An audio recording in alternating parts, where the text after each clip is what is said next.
Welcome to the ANNA newly updated CKD modules that address nursing care of the patient with CKD in any setting. I am Leslie Dinwiddie, project leader for these modules. Today, it is my great privilege to introduce our author and presenter of the 8th module, Palliative and End-of-Life Care for the Patient with CKD, Deb Kastner. Deb is now retired after 45 years in nephrology nursing, but in addition to her work with these modules, she is an author for the ANNA core curriculum and is secretary for the Tidewater chapter of ANNA. Thank you, Leslie. Before we start, Module 8 was added. Originally, we had 7 modules when these first were developed. So this is our revised copies. And we realized we missed a real important chapter, which is palliative and end-of-life care, especially in the population of CKD and people on dialysis, and realized how it also impacts, our coworkers and people that work with our patients. Because we all know that kidney patients are everywhere. We're all taking care of the same people. And it is such a difficult topic to talk about and get comfortable with, not only for healthcare providers, but obviously for our patients. So we dedicate these modules in memory to Sally Burroughs Hudson, who was our past president of the American Nephrology Nurses Association. She was definitely a proponent for education for nurses and technicians. And she was also the first person to start to develop our standards of care, which led for us to be recognized as a specialty as nephrology nurses. So like I said, this is number 8 of 9 sessions. Hopefully you can go back to module 1 on chronic kidney disease, which I think will help you pull it all together. In addition, you're going to find at the end of this module lots of resources to get more information, case studies, a glossary, and a post-test, and you'll find all that information at the end of our session. So what are we going to talk about today? We're going to define the difference between palliative and hospice care. Sometimes they kind of overlap, so it can get confusing. We're going to talk about how to communicate. I learned to communicate from my patients. When I first started, when I became a nurse practitioner in particular, became a real big role for me was these type of discussions and learning strategies of how to go about to get patients involved in talking to you about what their wishes are, especially with advanced directives. And we're going to talk about some care considerations when the patient needs palliative care or hospice care, and how do we adjust that for the renal patient. So what do patients want? Patients with serious illness want? These patients were asked, and this has been more than one study, they want pain and symptom control.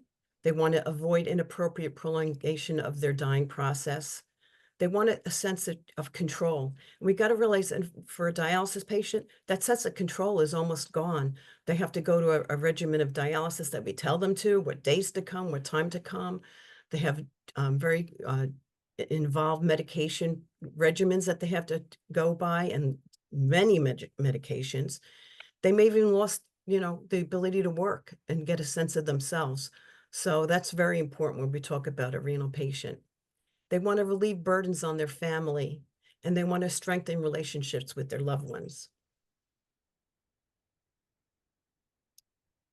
So, renal patients are very lucky. Medicare has a lot of data out there, and the United States Renal Data System does an annual data report and a review, and a lot of times they do special studies. And back in 2020, they actually did studies related to palliative and hospice care, CPR wishes and such in the renal population, gathered a lot of interesting data, which kind of helps us understand where our patients are at. So in this question, they were asked, if you were to become very sick in the future and were unable to speak for yourself, would you prefer a plan of medical care that focuses on extending your life as much as possible, even if that meant more pain and discomfort? Or would you want a plan of medical care that focuses on relieving pain and discomfort as much as possible, even if that means not living as long? And you can see less than 20% wanted life prolongation. The majority of them wanted to relieve pain and discomfort, and yet quite a few, 30%, wasn't sure what they wanted. And I think that goes back on us with communication with our patients and education. So what is palliative care? Palliative care is basically the intent of palliative care is not to hasten or postpone death. It really is symptom management. I think it's important to use that word when we're talking to patients. We'll talk more about that. But palliative care, according to the World Health Association, is an approach that improves the quality of life for patients, whether they be adults or children, and their families who are facing problems associated with a life-threatening illness. It prevents and relieves suffering through early identification, correct assessment, and treatment of pain and other problems, whether they be physical, psychosocial, or spiritual. They go on to say that it involves a range of services by a range of different professionals. It could be physicians, nurses, support workers, paramedics, pharmacists, physical therapists, and even volunteers to help support the family and patient. It includes addressing practical needs as simple as financial assistance or how to get to their treatment, providing bereavement services, and offering a support system to help patients live as actively as possible until their death. Palliative care is definitely recognized as a human right to health, and it should be provided through patient-centered care. The patient is the center of all palliative and hospice care, and there should be integrated health systems to help pay special attention to the very specific needs and preferences of individuals. Medicare also describes palliative care as, again, a patient family-centered care that optimizes quality of life by anticipating and preventing suffering. Palliative care is throughout the continuum of their illness from time of diagnosis to their death, and it may address physical, intellectual, emotional, social, spiritual needs to help facilitate patient autonomy, access to information, and choice. This is very important, autonomy and choice, when it comes to palliative and hospice care. So again, our core principles are based on this patient-centered care. That's the core principle, that the patient and the family is the center of all the care when we're talking about palliative and hospice care. And to do that, you have to promote engagement with the patient. You have to get to know what they're thinking. And sometimes that's hard to get them to voice that because they feel pressured or they feel embarrassed to admit how they feel, but it's very important to do. Valuing other people's beliefs, providing that holistic care, having respect for others, and mutual goal setting with the patient and their family, and shared decision-making. Then we have an organization called the Coalition for Supportive Care of Kidney Patients. Their vision is to offer palliative care to everyone with chronic and end-stage kidney disease, from the minute they're diagnosed through the end of life and bereavement, to give them informed, supportive patients and families receive the care that they want. Their website is listed here. They have great resources for not only patients and their families, but also for health professionals. So I encourage you to look at their website. And we at American Nephrology Nurses Association have many position statements, and we felt very strongly it was very important to have one about palliative and end-of-life care.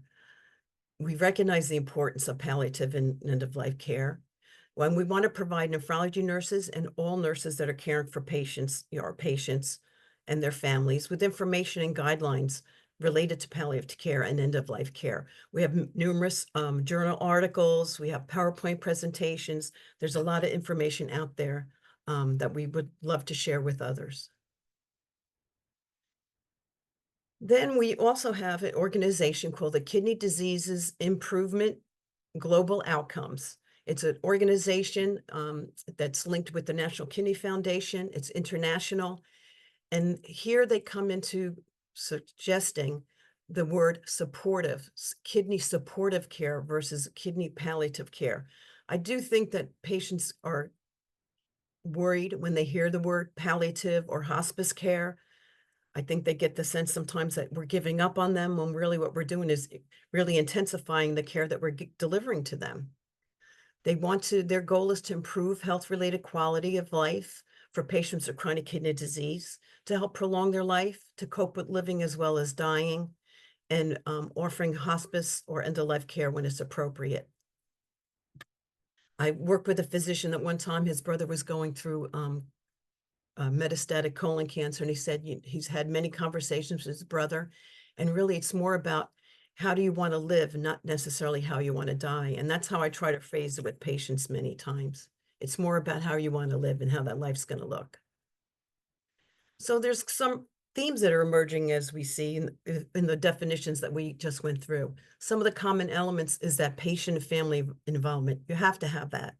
Relief of suffering, anticipating and preventing events, giving holistic care, and improving quality of life.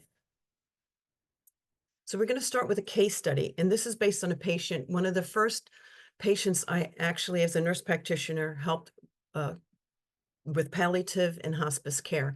And what's interesting is that this picture almost looks just like her, and I never described what she looked like, but this almost could be her, which I find remarkable. Helen was a 58-year-old married woman. She's a mother of 3 children and grandmother of 6. Her primary diagnosis was polycystic kidney disease. She had been on outpatient hemodialysis for 20 years, had had a kidney for 4 years in between time. So basically, 24 years of kidney treatment. She always had good labs. She was very compliant with all her treatments and her diet restrictions. But she did look much older than her age. And I think that's always important when you look at a patient. Did they look their age? Did they look younger? She's already had a defibrillator placed, and now she's wheelchair bound. She can't walk unassisted at all. We noted that she had a decrease in albumin, weight loss. She reports a poor appetite and chronic bone pains and aches, and just has unbearable pruritus. She's itchy all the time. She can't get relief. And today she said, I'm just tired. I just can't bear to come here anymore. She also shared her sadness and people thinking that when she was out with her husband, that she was his mother. So many people kept, saying, was this your mother? And it was just heartbreaking to listen to her. So think about Helen as we go through the next slides. So that's where we start with conversation and conversation communication techniques that we can use. We all have to work on this and learn how to do it. And I promise you, the patients will teach you if you only open up your ears and listen, because that's who taught me. My very first patient was an 82-year-old retired nurse. She worked night shift her entire life. And she was comforting me more, I think, than I was comforting her. But she taught me how to start that conversation. So some communication techniques, and these are not all of them. There's plenty of them if you research these things. There's also motivational interviewing. There's many types, and you'll find your own style, I'm sure, and you'll use different style depending on the situation. So we're going to talk today about 3 of them: the story theory, the ask, tell, ask, and nurse, which stands for name the problem, understand it, try to understand it, have respect, have support, and explore more. So when we talk about our first one, our story-guided method, we're going to have an intentional dialogue related to what particular health challenge that person might be. In this case, it's going to be being diagnosed with CKD, making decisions about what kind of treatment they would want. And it's between the nurse and the person. You want to connect with that person and make them explain or talk about how this disease has affected them. You want them to get away from thinking of, I'm a dialysis patient, when really what we want them to think of, I'm a person who happens to be on dialysis, or a person who has CKD, that the disease does not become the person, because there's much more layers and things about a person than their disease. And hopefully you create an ease with that person where they can move to resolving issues that they have or understanding better what their plan wants to be moving forward. So how do we do that? Well, you're going to ask them, right? So how do you feel about being told you have kidney disease, that it's getting worse, or that it's time to think of your treatments? What challenges have you had with dealing with this? You want them to describe to you what their present moment of living with it right now is. How has it changed things? Has it changed things for the better, for the worse? Um, and things in the past, I think this is really important. Whenever I had a CKD clinic where I talked to patients that were diagnosed and expected to end needing dialysis or transplant in the future. And I would ask them, you know, what kind of work did you do before you had kidney disease? And that really helps you sometimes understand how to approach the person, the things that they may want to know about. I also would ask them if they knew of anyone in their family or friends or who was on dialysis or had kidney disease, and how did they do? Did they offer any suggestions? And what are their hopes and dreams for the future? We really want to get to where what matters most to them. Using this story method avoids a one-size approach because there is no one-size approach when it comes to end-of-life care or palliative care or making a decision for dialysis. Communication includes that person's perspective, their goals and expectations, and we're doing this through dialogue back and forth. It keeps the patient voice central to help you understand what matters to them so you can help them make a plan. And all of this information is no good if you keep it to yourself. You need to share it with other members of the team, the interdisciplinary team. So then we have ask, tell, ask. I use this a lot when I'm doing rounds. Um, I'll use it when I want to talk to people about CPR decisions or DNR decisions, about a new medication I may want to give them or therapy. I always ask permission if they don't mind me sitting down talking to them about it, whatever it would be. I want to tell them the attendant information I want to give them. And then I want to ask for feedback. And when you ask for feedback, you want to ask in a way that they don't answer just yes or no. You may want to ask them, can you explain to me what I just told you about DNRs? Or do you understand? Can you tell me the difference between palliative or hospice care? Something along those lines. And then the nurse acronym. You name the issue. Definitely working with dialysis patients or people with CKD. Most of my patients I've known for 20 plus years or more because I followed them from diagnosis to CKD in the office, doing follow-up visits, and followed them through to starting dialysis or transplant and on to end-of-life care. To me, that is very fulfilling. Made me learn a lot more about my own values about life and how to go about things. But a lot of times I could just tell by looking at them that something wasn't right. And I would a lot of times just say, "What's wrong? You don't look right today," or "Why don't you have your lipstick and makeup on?" Or "Why didn't you comb your hair today?" That kind of thing. But even just saying, "You look distressed, you look depressed, you look sad, what's going on?" You wanna understand, talking about being depressed, talking about end-of-life care or advanced medical director can be distressing. Having respect, letting them know, "I really appreciate that you trust me enough to share your information with me. I really that's really important to me." And tell them, "I'm here to help. If I don't know how to do it, I'll find someone to help us. We'll get to the bottom of this. And what else can I do to help you? What other information do you need to make a decision or to understand this?" So I think they're very practical ways to go about helping the patient. And then the interdisciplinary team. And obviously, our primary goal is to improve patient health outcomes. We directly interact with the patient and family. We want to share information among our team members. We want to engage them with us to share decision making with the patient and family and provide consultation to each other. I learned a lot from observing other people and how they talk to patients, such as the social workers, some of the physicians I work with, other nurse practitioner nurses. Um, and that does help you to learn your skill because it is a skill to learn and to help each other say, "I have this case. What do you think about it?" Still to this day, sometimes I get in discussions with colleagues and friends about, "What do you think about this? How should I go about that?" And it's interdependent and it's through collaborative efforts. No one person is the boss. We all have important things to share. And I can tell you some of the best people that share information with me were housekeepers, the people that helped us clean up the unit or the technicians, because the patients sometimes felt more relaxed to talk to them about what was going on. And then they would come back and say, Deb, I got to talk to you about Mrs. So-and-so. They just told me they fell at home and they don't want to tell anybody, but they're in pain, that kind of thing. So, or they may say, so-and-so just said they don't want to be on dialysis anymore. So everyone's part of our team, depending on where you work. So potentials, we can add that list: housekeepers, technicians, social workers, therapists, bereavement counselors, the patient and family, pastoral care is very important. So potential team can be quite large.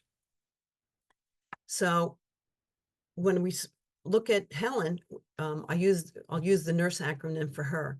I said, after she had told me she was, tired and exhausted with dialysis, I can see how concerned you are. You understanding it's a serious decision you're about to make. Respect, it shows your strength in sharing your feelings. I can reach out to your, yes, for support, I can reach out to your social worker, nephrologist. Most importantly, have you told your family? And a lot of times they have not told their family because they're ashamed, they're afraid. A lot of times they've asked me, can you tell the family I want to talk to them about this? Because when I start to tell them, I start crying. And I've done that many times, been the facilitator. And who else do you want to include? It may be a special friend. It could be someone else in the family. You never know who they want to include. And anyone else within the interdisciplinary team. And can I give you some information about palliative hospice care? What do you need to help you make yourself a plan? Because these discussions aren't just one of discussions. There's usually multiple discussions. And we also have guidelines for the Renal Physicians Association. In fact, this is the second printing of their clinical practice guidelines.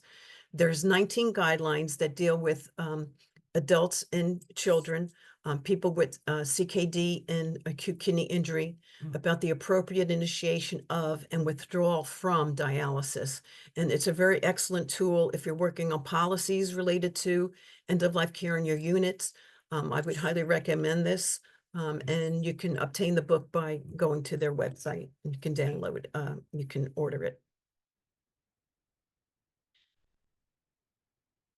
So shared decision-making. It's a process of communication in which healthcare worker professionals and patients agree on a specific course of action based on a common understanding of what the patient's treatment goals are, taking into account the benefits and harms of treatment options, telling the pros and cons, the likelihood of achieving those outcomes that are most important to the individual. Shared decision-making, I think this is where a lot of our issues in dialysis are. I don't think we're always so good at giving them estimation of and communication about prognosis. And I'm going to show you some slides that'll prove this, that we're not clear with patients, and it's a fine line you stand on when you're explaining prognosis to patients. And it should be beside just not just telling them, oh, most people only have 5 years to live. Well, that's not the right way to extend it. It's really should go beyond survival and include outcomes that matter most to patients. It may say it can extend your life. You may not have as normal a lifespan as you would have without kidney disease, but it will give you the opportunity to get rid of some of the symptoms you're having and to still be with your family and do things that you may want to continue to do. One tool used for consideration of hospice care is called the Palliative Performance Scale. And I'll show you that to you now. And it's based on, how well they ambulate, evidence of their disease, how far along they are with the disease, their self-care ability for ADLs, their oral intake, and their level of consciousness. And most patients that we refer to from dialysis to hospice care or palliative care are usually at a 40% or lower issue. And it makes sense, right? We've known many patients that we just see slowly debilitate, which brings up frailty. Frailty is defined as a state of decreased cognition and physiologic reserve with a poor ability to respond to stressors. patients with CKD 65 and older have 2 to 3 times more risk of frailty. And then don't forget, we have young people that are on dialysis also. Young adults that have CKD have 2 to 6 times the frailty than compared to the normal population. So frailty is emerging as a major predictor of mortality and morbidity. And I think that's something that you know, I see, and I'm sure you see as well in your patients, that person that, starts out walking and energetic coming into your unit or place of work, and slow but sure, next they're with a cane, the next time they're with a walker, now they're in a wheelchair, now they're bedbound. So you can see it almost evolving in front of your eyes. You're seeing more disability, more frequent falls, more hospitalizations. What's very particularly important for a person with CKD or dialysis, we know from statistics that a person with CKD that's had a heart attack, any cardiovascular event, stroke, amputations, their risk for mortality goes up and morbidity goes up tremendously, besides the mortality just from CKD. And there's a lot of reason for frailty with our patients. They have anemia, they have mineral bone disease, hormonal disorders, inflammation, chronic kidney disease. It's a chronic inflammatory state. They have acidosis. So reversal of frailty is not easy. It requires a team. It requires many different approaches, and you may not be able to reverse it. You may just be able to keep them where they're at. And that with regard of medications, physical therapy, dietary supplements, things like that. Now, this is from the surprise question and hemodialysis mortality calculator. It was developed by a Dr. Alvin Moss back in the 2000s.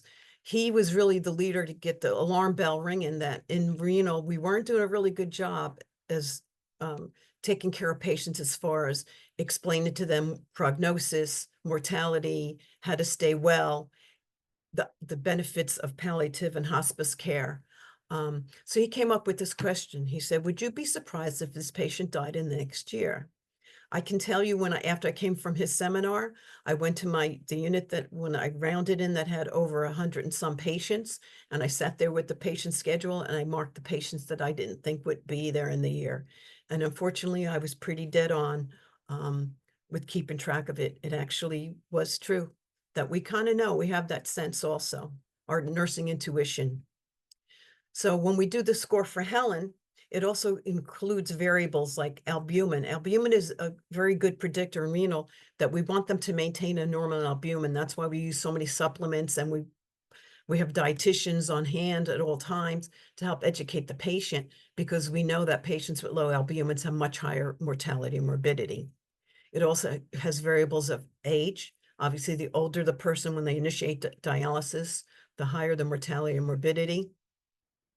Other associated diseases like peripheral vascular disease, cardiovascular disease, lung disease, cancers, so on and so forth, also go into the equation to come up with a score. She had albumin of 3, 58 years old, so she's kind of in the middle. She's kind of young for a dialysis patient, but remember, she started out young. Peripheral vascular disease. Her estimated survival on hemodialysis at 6 months was 52.5%. Her estimated risk of death on hemodialysis at 6 months was 47.5%. So I think she had intuition too that the end was near.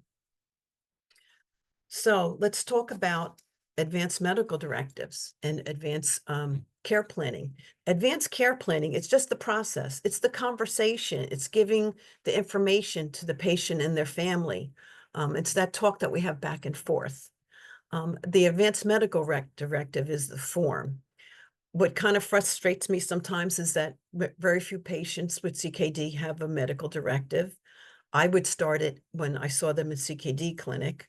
We would talk about it. I would show them the form. We'd talk about it, and that would be a conversation over several visits. And really, they point that for patients with CKD, only about 30% of them have an advanced medical directive. Most patients are really generally unaware of their poor prognosis, and I'll show you some things to show that.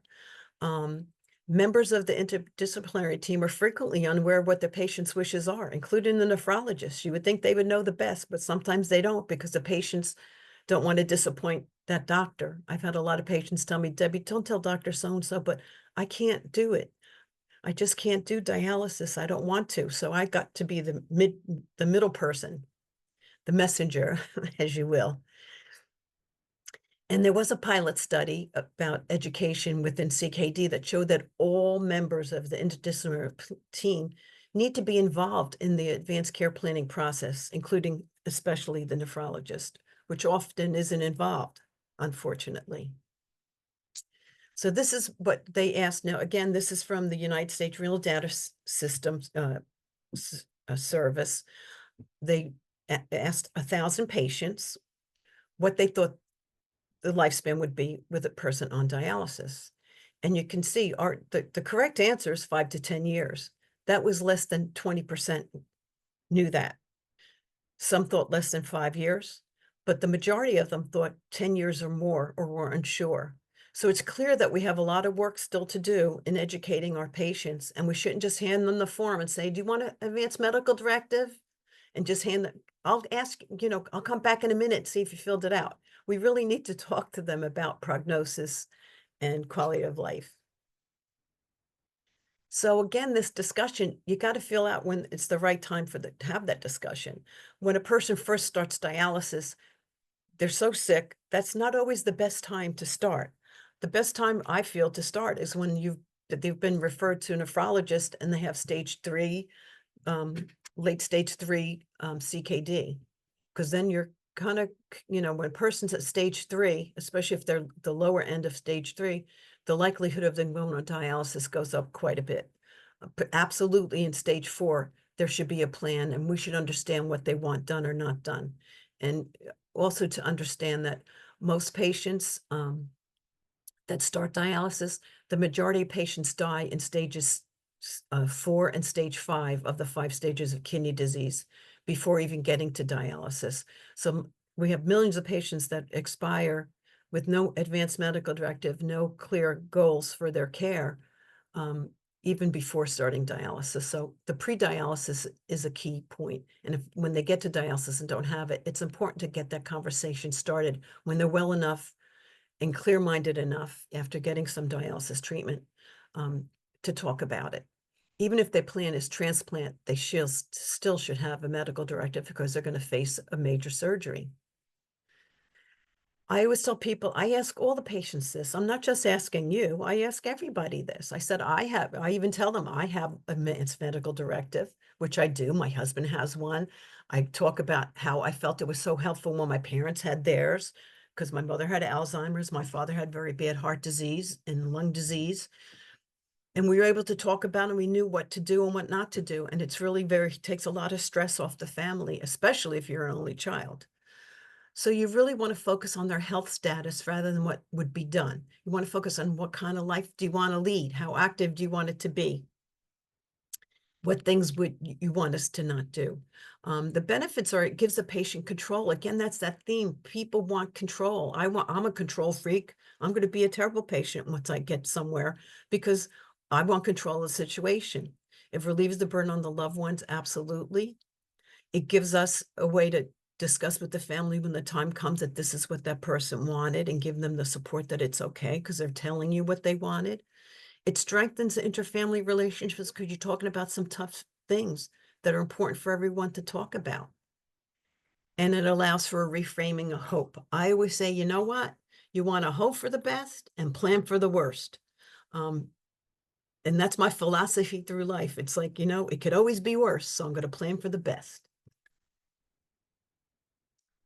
And then there's an experience called liminal experience. A limina is a threshold. And I want you to think about this. With any major disease, that person's coming to a major life-changing event. And that's how I usually say dialysis or kidney disease is a life-changing event for you, just as a heart attack or a stroke would be. You're going through a door that you don't know what's on the other side, right? And it's kind of in between experience. And you want the patient to move to a different reality, to understand where they're going to by making a plan, Palliative can help with, helping with the symptoms, and making it less frightening when they can know what to expect. So I know when I work with my CKD patients, little by little, I show them the equipment, I show them how dialysis is done or transplant is done or peritoneal dialysis is done. I let them feel the equipment, talk about it, talk about what, their worries are. Um, but it's an important place to bring a person spiritually. And speaking of spiritually, we want to give patients hope. In all the books of the dead, regardless of the time, place, or culture, the experience of spiritual pain is related to one of four timeless values: meaning, their meaning of life, having forgiveness for their self and for others, because you can't find peace if you're still angry or hateful toward another, having a relatedness to be able to relate their purpose in life, that they may have CKD, or they may need dialysis, but they still could be a mother and a grandmother. They still can visit with their friends and go on trips. It may take a little more planning, but it still can all be done. And the feeling of hopelessness. We want to maintain hope for the person. We want to give them, hope is confidence is something considered to be important, will not be out of reach for that person. So when I tell people, ask people, well, do you like to travel? That there's ways we can help you to travel. You may choose a different type of therapy for for your kidney disease. If you are traveling, you may want to do home dialysis versus going to a center. If you can go on cruise boats that offer dialysis. There's many ways to give people hope.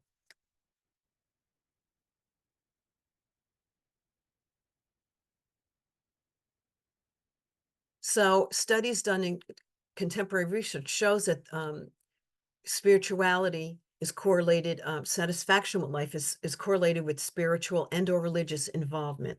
And when I say spiritual doesn't mean you're, deeply religious. You don't have to belong to a particular religion, but I think it's more about your philosophy of life as seeing, the world in the big picture.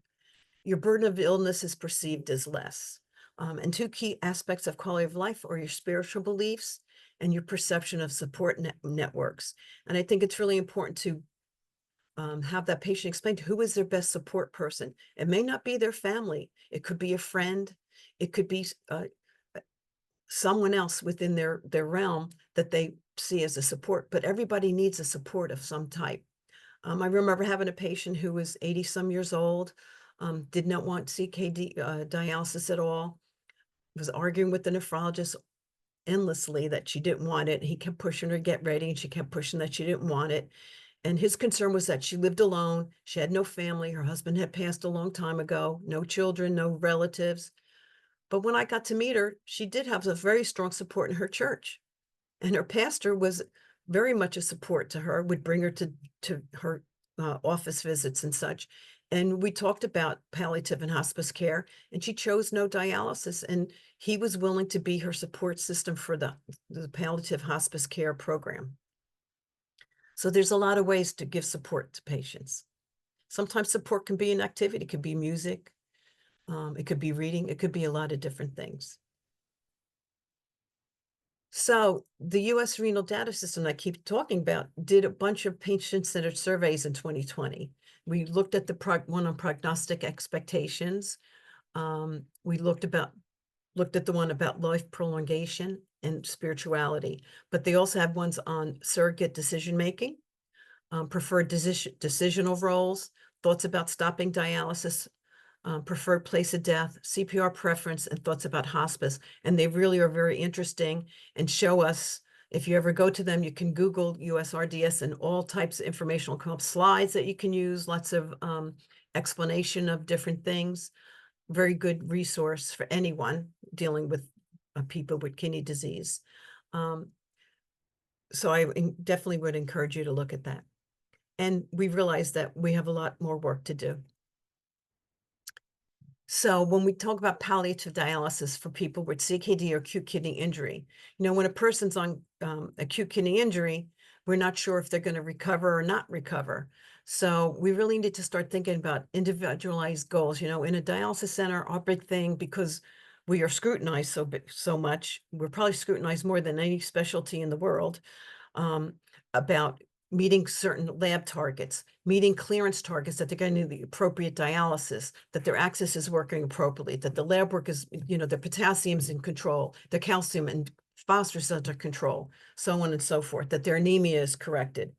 That we lose sight that maybe that's not always the right thing for everyone. If someone's 95 years old, and I can tell you I've dialyzed patients up to 99 years old that wanted to try it, that do we really need to be aggressive in meeting certain of these goals? And what's interesting is there is no information available about just doing palliative dialysis, where you just say you're relieving a symptom of shortness of breath for that person, or edema that we can't control with diuretics. So just a point that when we talk about palliative, sometimes that's related to a person that's gone on hospice, which we'll get to in some more slides.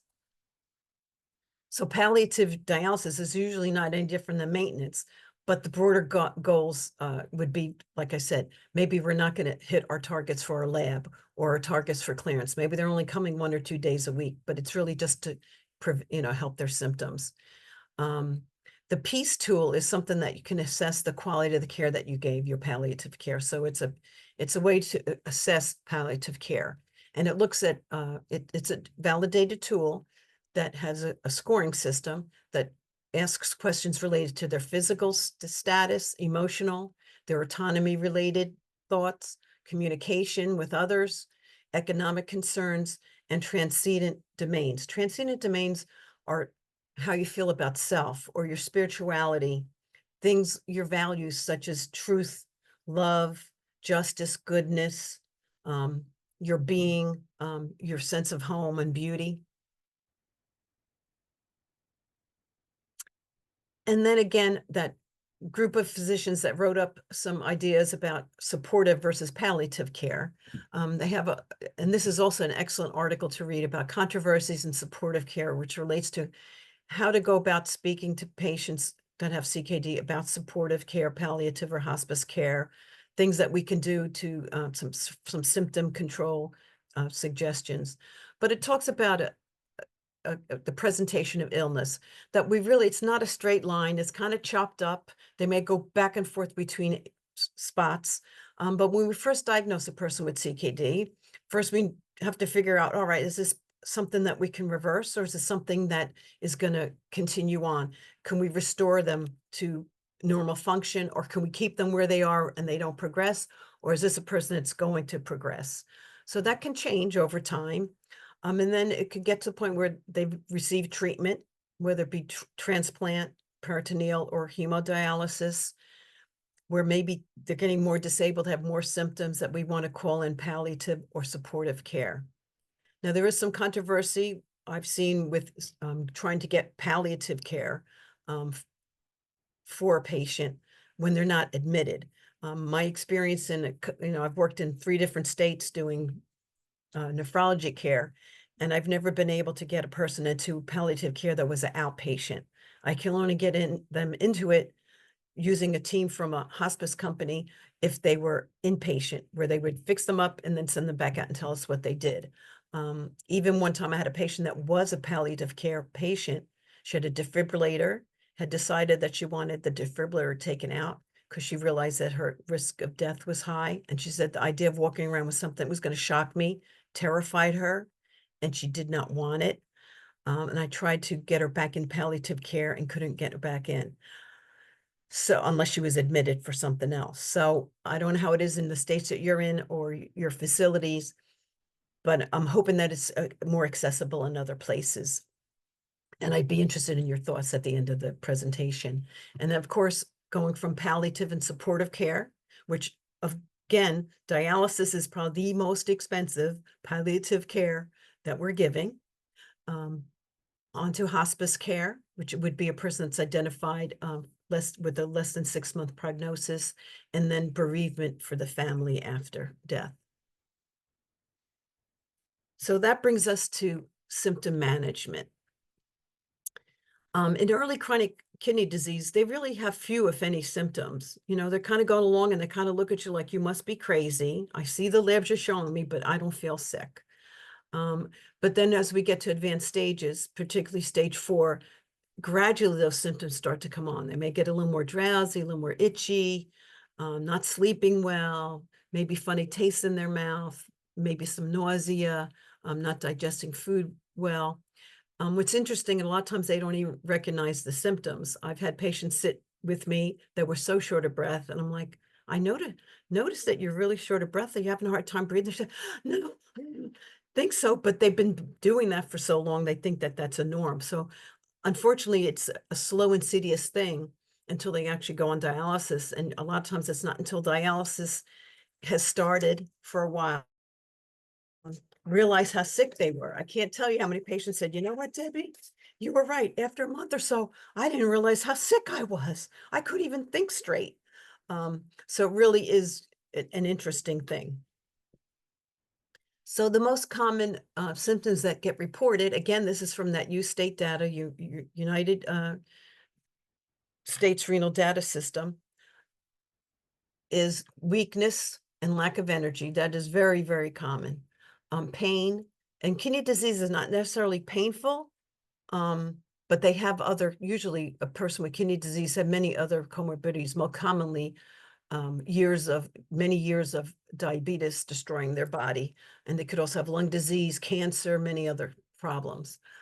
Difficulty sleeping, itching, poor mobility, drowsiness, restless legs, anxiety, which I have to say, I think we don't recognize as often, but of course they're anxious. They're in a unit with blood all around them, or they're being told they have to do all these technical things. Um, a lot of patients are very anxious, particularly when they first start. It's a very scary thing for them. That's where following them all the way through. A lot of time with the patients I met in the office, I would be there their first day of dialysis because I was kind of the connector to the next phase of their illness, which is what I really enjoyed about being a nurse practitioner in this field, is that I followed them all the way through, and I was the connector, having them greet all the different parties, including hospice. Shortness of breath is very common. Changes in their skin, they'll complain of dry skin that bruises easily, could get an off color, like a grayish tinge to it.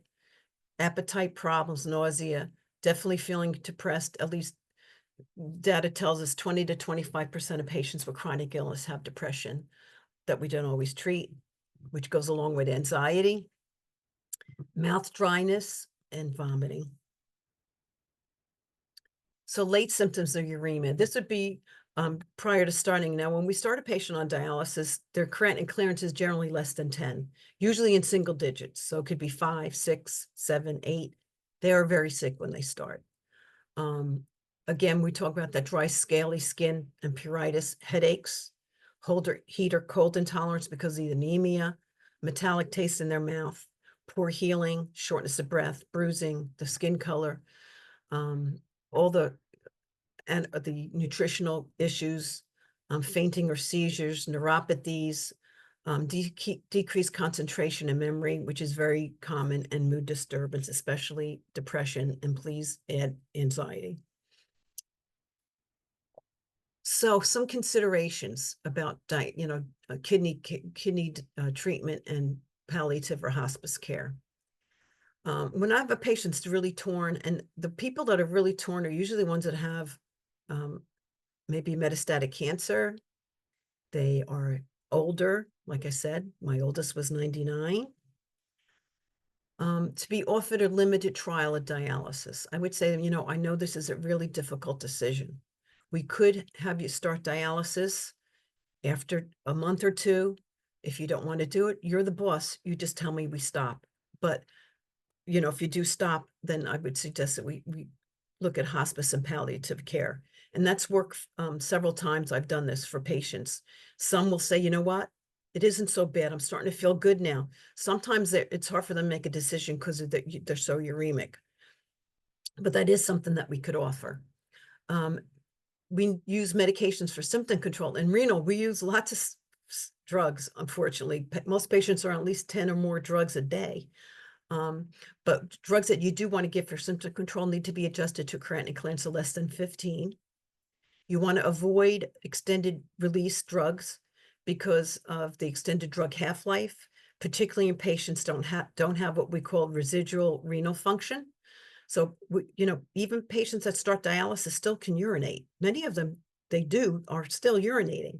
Over time, they lose that ability to urinate. If a patient is totally anuric, where they absolutely do not urinate anymore, that's even more reason to be very careful with your dosing of medication. Start slow and very low doses, and then slowly titrate them up, because they have no way of getting rid of it, especially if it doesn't get excreted, broken down by the liver, and is mostly kidney excretion.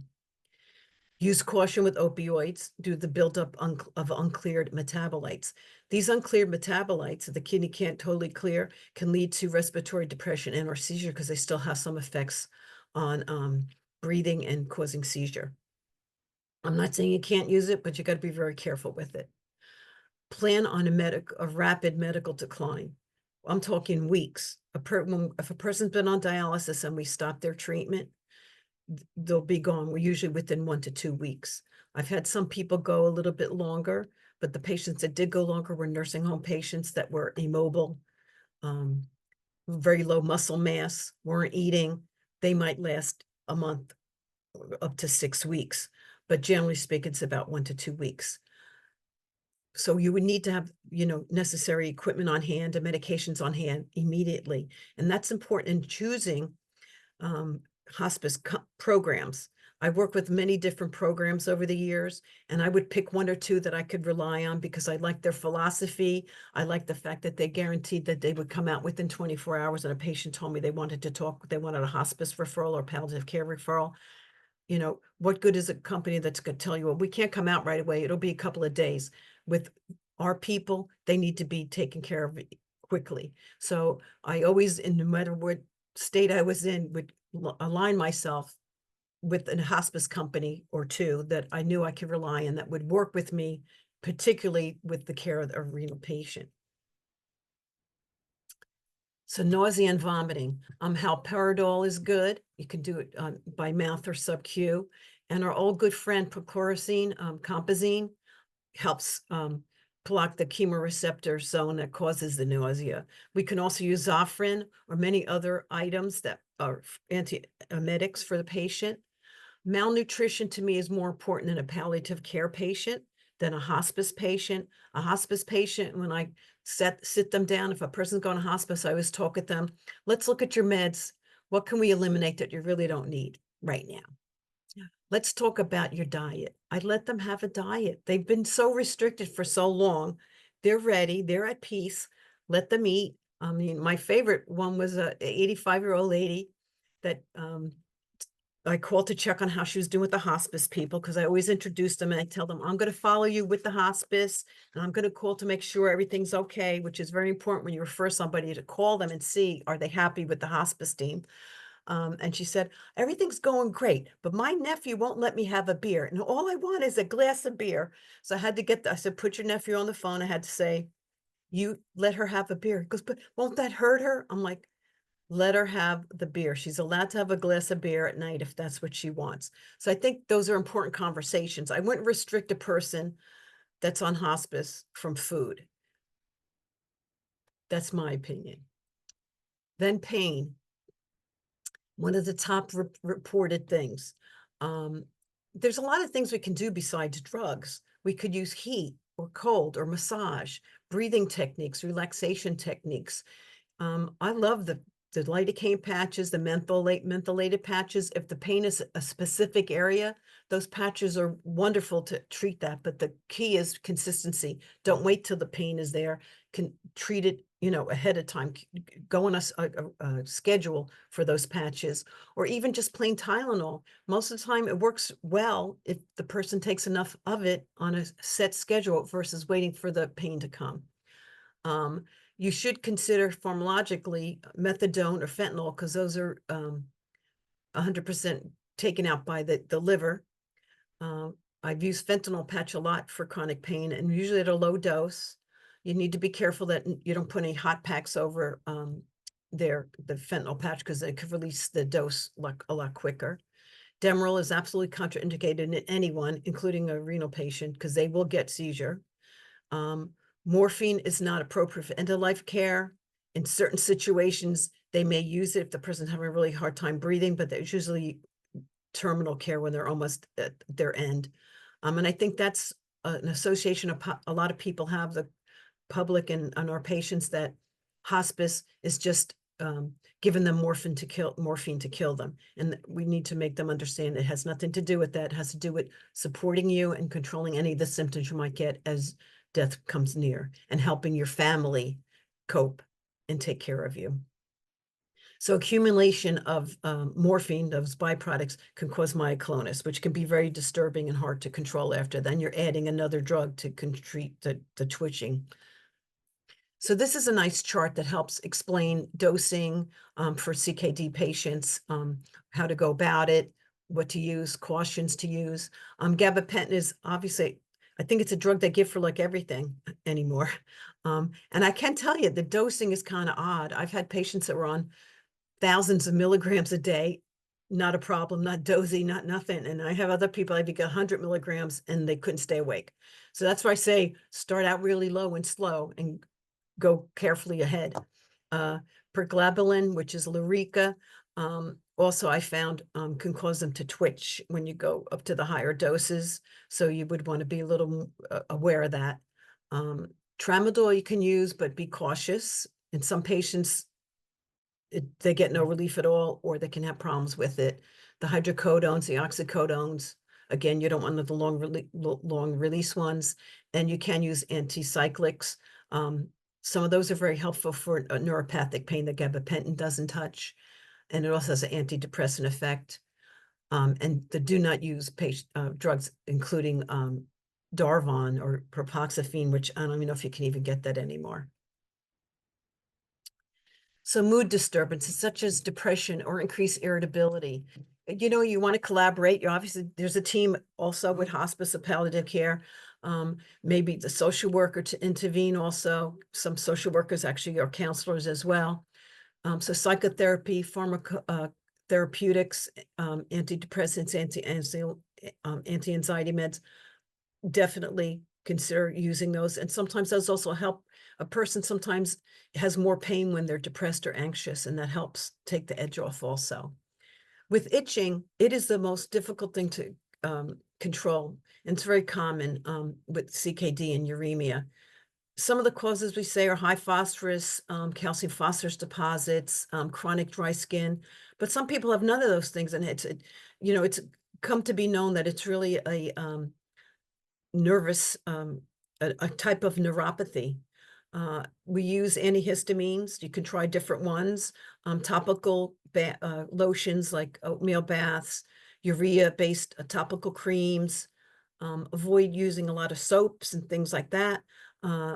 Amlactin cream, Sarna cream. CeraVe makes a cream for itchy skin, which is very helpful. Some mentholated ointments sometimes are helpful, but you don't want to use drying soaps. And also there's an intravenous drug that's available at the dialysis center called Korsuva that is indicated for the itching from chronic kidney disease. It does have an oral form, but that's not available yet as far as I know.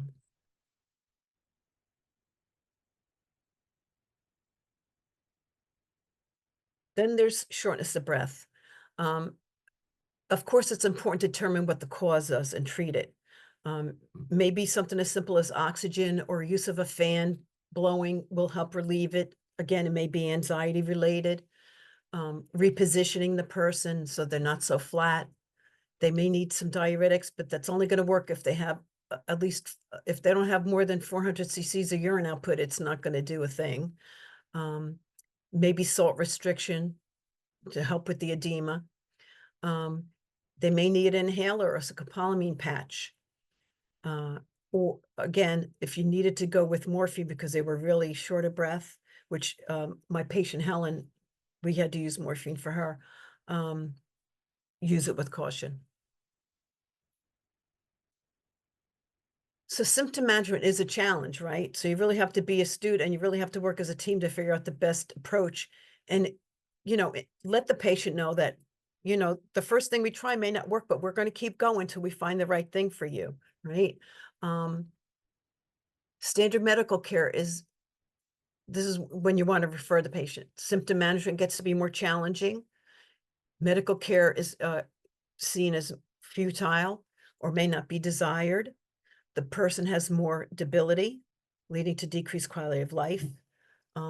Maybe they had an admission for metastatic cancer. You'd be surprised how metastatic cancer patients are referred to dialysis because their kidneys get destroyed from chemotherapy. And then here we have a patient that has metastatic disease, and then where do we go from there, right? The patient has declining health, and it's creating difficulties for the patient on dialysis. I had one patient who was pleasantly confused when she started. Her husband would bring her in. As time went on, she got more and more dementia, very badly, where we couldn't even control her sitting in her chair. He had to sit with her, and then her access started to fail, and she had no other places to go. And at that point, we started having discussions with the husband, as we went further, what to do, and we put her on hospice because she literally couldn't tolerate dialysis, and we couldn't tie her down. I'm not going to tie a person down to dialyze them because of dementia. And then assistance when a person wants help in advanced care planning or decision making, advanced medical directives.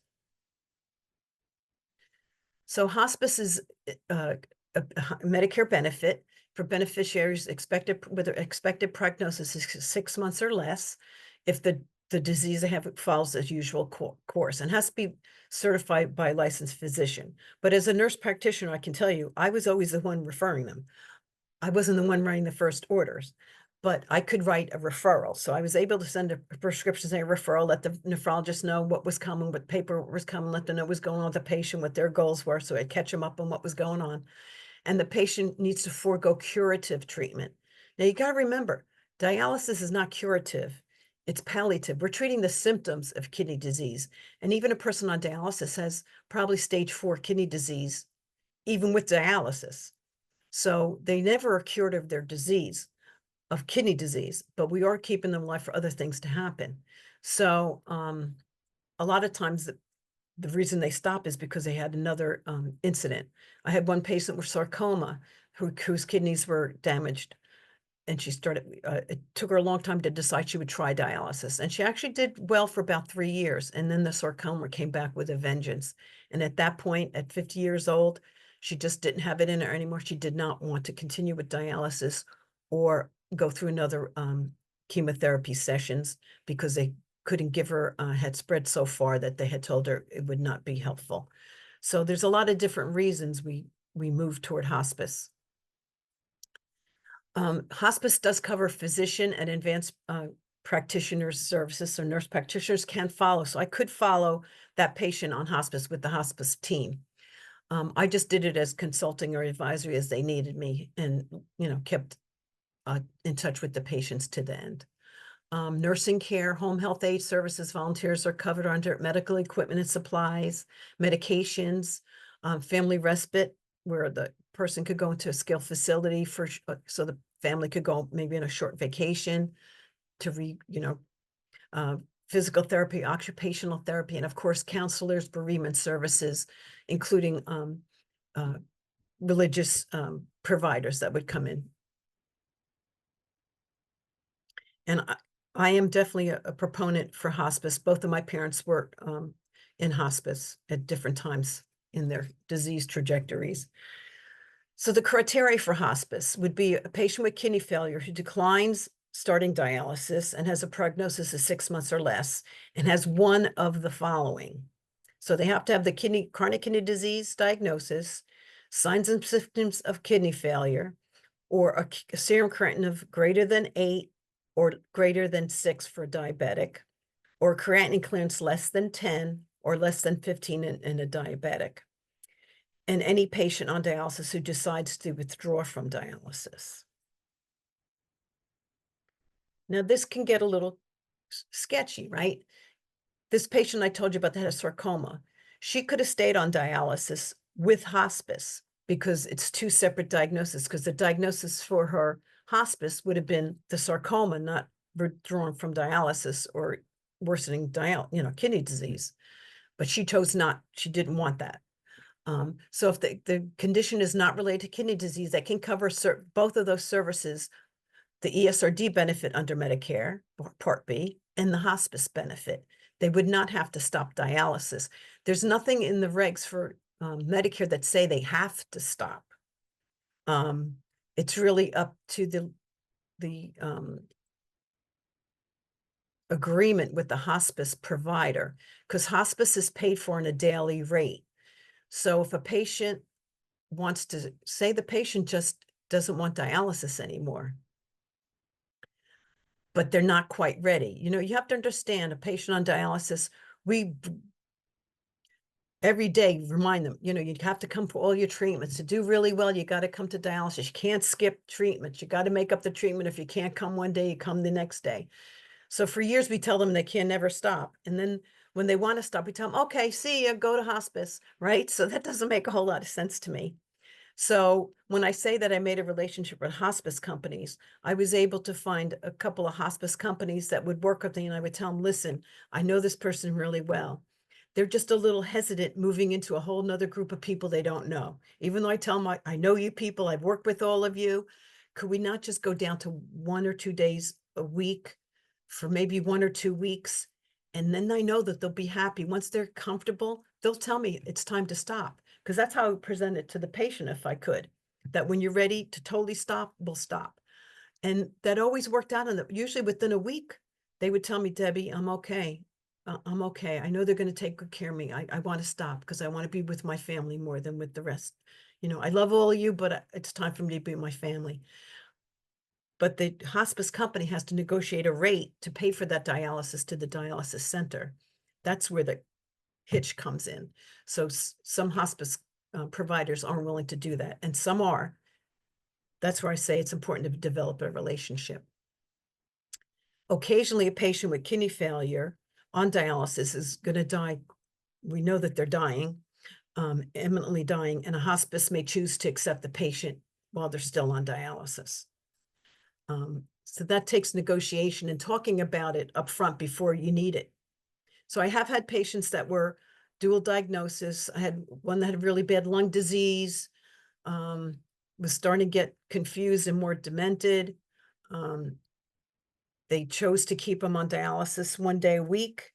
First, we had 2 days a week, then 1 day a week. But it's very important that we prepare the dialysis center what to do when the patient passes on, that you're not going to resuscitate them. You're not sent to the ER. Where are they going to go? So we had to work all of those pieces out.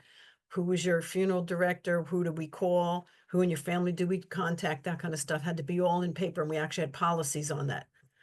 And like I said, we have resources at the end of this and on our website that can help with that type of information. So hospice utilization in all patients with kidney failure. And you could see back in 2000 when that Dr. Alvin Moss rang the bell that there was something wrong. We needed to, because less than 10, little bit over 10% of patients are being referred to hospice that were on dialysis. And we know that 20 to 25% of patients every year withdraw from dialysis. And you could see little by little increments, and still we're about at the withdrawal rate, 20 to 25% of patients go on hospice. And again, that goes to the right communication with our patients. Then they asked those same 1,000 patients, have you thought about withdrawal from dialysis? And this one I find really interesting and very, very sad. Some said no, 70% said no, about 25% said yes. And then we asked them, have you discussed about stopping dialysis with anyone? And look at how few they never had a discussion. And to me, that shows a lack on our part, that the patient doesn't feel comfortable to tell us what they're thinking. And I think that's a dangerous thing, because I have had patients commit suicide over the years, several, because they couldn't talk to anybody about it. They couldn't talk to their family, because the family kept telling them, when they said, I don't want this anymore, I just want it, I'm ready to die. They said, don't talk like that. You shouldn't say that. You need to go. And that person had no choice other than to commit suicide. And I hope we would not get to that point. So how many withdraw? Like I said, that number's been consistent since I've been in dialysis from my first day on, 20 to 25% withdraw every year. And it really makes sense. You know, if you look first chart based on age, the older age has more of a incidence of withdrawal versus the younger people, but you still have about 10% of people 20 to 44 years old that withdraw from dialysis.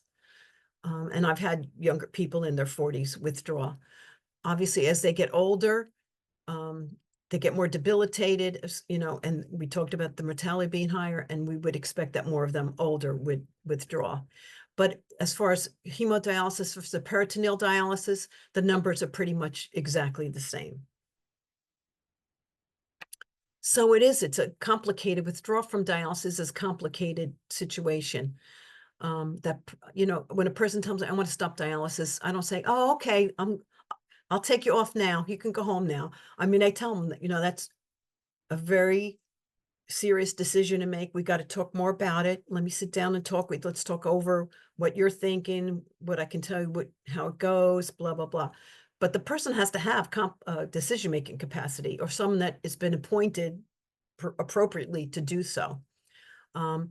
Hospice care option would be included in this, and any ethical issues related to that. I've had families of patients that were nursing home patients that were totally demented, totally bedbound, feeding tube and all, that would refuse to stop treatment and would actually say to my face, well, we need their Social Security check or whatever. So there are some ethical dilemmas, and you always want to do the right thing for that person, right? So decision-making capacity means that they understand their medical condition, and you ask them questions so you can determine that they understand it.